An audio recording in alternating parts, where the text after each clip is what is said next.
What's up YouTube? This is Creative Vein, and today we'll be going over how to do nofap and overcome pornography addiction in 5 simple steps. Before we begin, be sure to smash that subscribe button and smash that like button like you'll be smashing your crush in no time.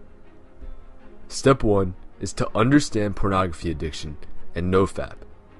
Before you can get on to the next few steps and even start nofap, unless you understand porn addiction and the reason why men quit it, you will most likely go back to porn as it makes you feel pleasurable. Understanding how you are destroying your reward system as sex is the most pleasurable thing that evolution ever gave us will make you more invested into this lifestyle rather than just doing it for some internet challenge. There's a ton of material online, and I suggest reading the website yourbrainonporn.com for medical studies, personal anecdotes, and other content they have. Moving on to step 2, it's to make your decision. For me, this was a constant problem, but when I made my choice, it was smooth sailing from there. A lot of people I see in the nofap subreddit get stuck in the 1 week range where every 4 or 5 days, or even sooner, they relapse to pornography and possibly even binge. I believe that the counter system on the subreddit is actually counterproductive because you should make your decision to quit pornography for life. It's not just quitting for 90 days and then going back to your bad old habits of watching porn impulsively and jacking off. It's killing a bad habit for life. And at the beginning of nofap, I was like most people. I was very reluctant. I was thinking, I can't give up porn. Those porn stars is hot as fuck.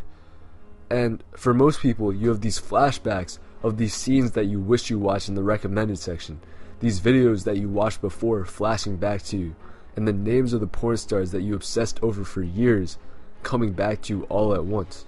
It's very difficult, and I understand that, but that's why you need to understand the addiction first, which is step 1.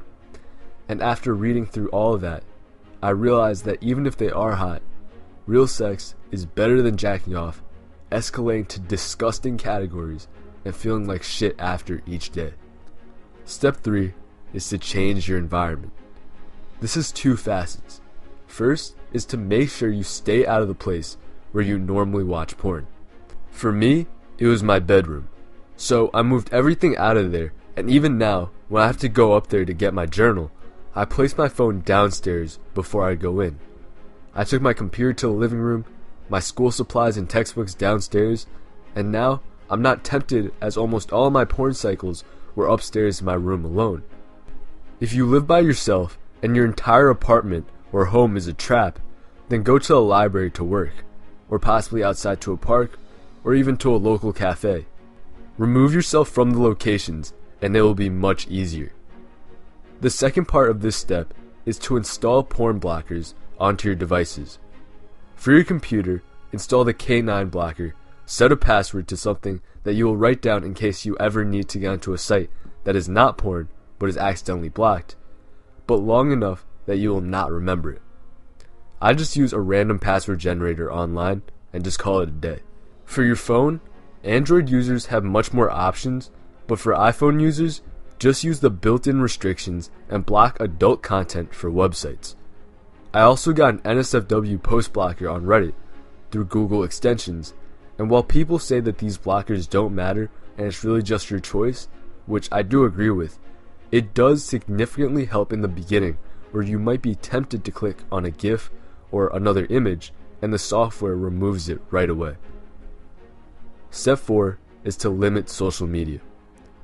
For me and many other men, many of my triggers to watch porn were these small hits on social media. That could be through YouTube, Twitter, Instagram, or even Facebook. On YouTube, I would see a clickbait thumbnail of some nice ass and I would immediately hit up incognito mode on Chrome to go to a porn site.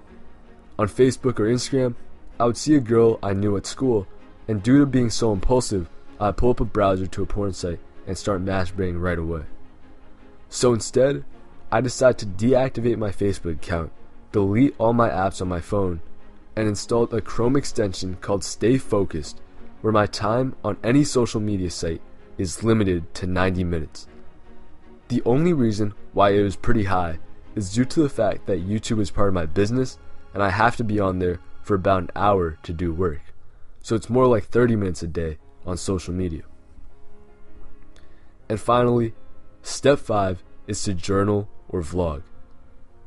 I was very lucky in the fact that I've been journaling daily for the past 2 years. At first, they were pretty short, but over time I've progressed to 750 words a day, which is about a full page in Google Docs, and some even go further. It helps not only with nofap, but with life in general. For instance, it shows me the effects that lifting, meditating, and nofap have given me socially, where my social circle has increased to where I can chill with almost anyone at school and not be the kid that has to self-deprecate for laughs like some of the kids I see. It also shows that girls are randomly talking to me, unlike last year, and how my social anxiety has all gone away. It also shows me what methods of nofap were best, which is why I finally made this video, as making the decision in step 2 did help me a ton. It's the easiest route to overcoming pornography addiction, and trust me, I was watching some shit that now I think back onto, and it's disgusting. Journal each day on how you felt, about your urges, and how you overcame these obstacles, or possibly even vlog on YouTube. If you wanted to start a YouTube channel but never did, nofap vloggers are actually getting a decent amount of views right now if you show your face, unlike me, due to the fact that not many people are actually vlogging it yet, and nofap is growing. Even the popular kids at my school that are getting lacrosse and football scholarships are on it. So that's all there is to it. Understand pornography addiction, make your decision, change your environment, limit social media, and journal your days. Now that I think of it, that is a lot, so for the first few days, just read up on pornography addiction, then after that, make your decision, change your environment, and limit social media, and a week after that, start journaling. You can do it one step at a time. If you need any sort of help, let me know in the comments down below. I can't always guarantee that I have too much time to respond if it's a very detailed question, but I'll always try anyways, and I can direct you to the right place. Thanks a ton for watching, and if you haven't already, be sure to subscribe. Creative Vein, peace.